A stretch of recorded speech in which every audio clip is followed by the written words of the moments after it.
I'm not going to talk on the whole situation because the whole situation is just a lot and no, but I do want to say that Yo has gone on her Twitter and has made this statement.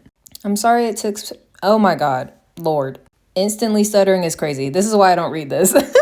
I'm sorry it took you so long. It took me a long time to gather my courage. Thank you for understanding and respecting my decision on the path I have chosen. Thank you for being a safe space for each other. I've heard that fandoms will indicate and represent that artist, and I am so proud of you all. A fandom that is friendly, gentle, and soft, but not weak. We are stronger and more resilient after being broken countless times.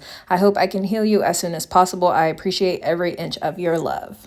Now, I guess if you've been following the situation, you've probably seen the clip of like the interview and like what happened with that statement.